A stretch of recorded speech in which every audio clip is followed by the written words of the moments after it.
Hi patrons, so I'm just going to show you a little bit of the progress I've made in scratching the big fractal tree and showing you the tools I'm using and the different effects that I get with it. This is a nice effect. So it's hard to capture the depth of shine that's happening in this piece on my camera.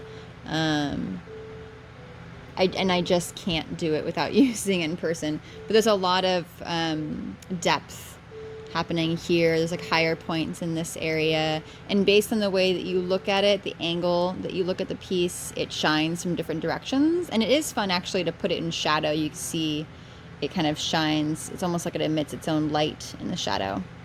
Anyway, so this is an oil painting on copper plate.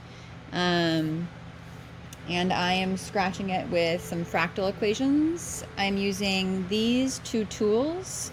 So this is an X-Acto blade.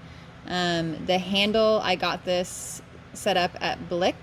I love it because I can hold it like this, which is better for my, it's better body mechanics for my wrist and for my hand. So I have arthritis. Here I have basal joint arthritis, and this pressure, this angle relieves a lot of the stress there. It's better to draw like this, as I've been told by my occupational therapist, and it has so far proven to be very useful. And then this is the other tool I'm using. This is an engraver. I picked it up at Ace. You can see the tip here. And this digs in deeper than the X-Acto blade does. So this I use in any area that I want to create a little bit more intense shine.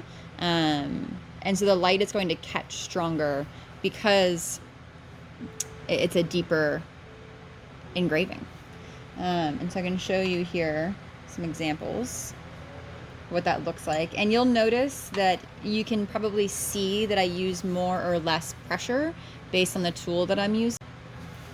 And I also draw at a different speed, and it's based on the ease of using the tool and the thickness of the paint in that region. So I'm gonna draw over here.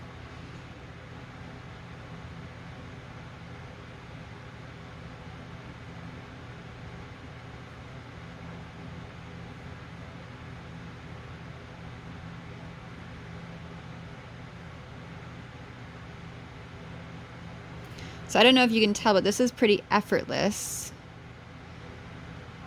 I can actually draw a little bit lighter than this.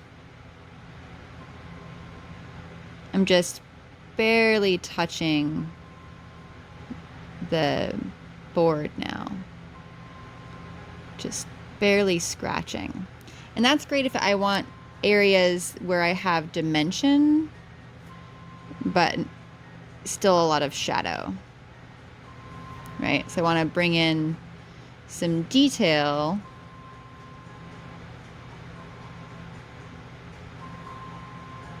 but I don't want it to have a lot of.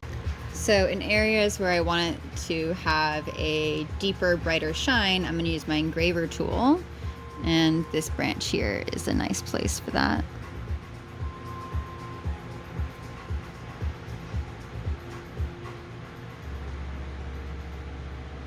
And I can feel myself actually biting into the copper,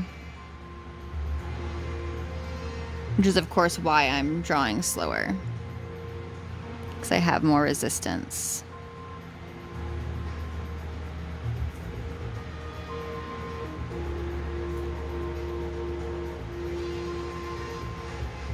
But it makes this great shine, which I think you can see in the video itself, how bright and effective that is. And so it's really great to mix these tools together to create dimension. I don't want to have just high points all throughout the piece, and I don't want to have just low points all throughout the piece. And look at that dance. So there's a demonstration of two of my tools.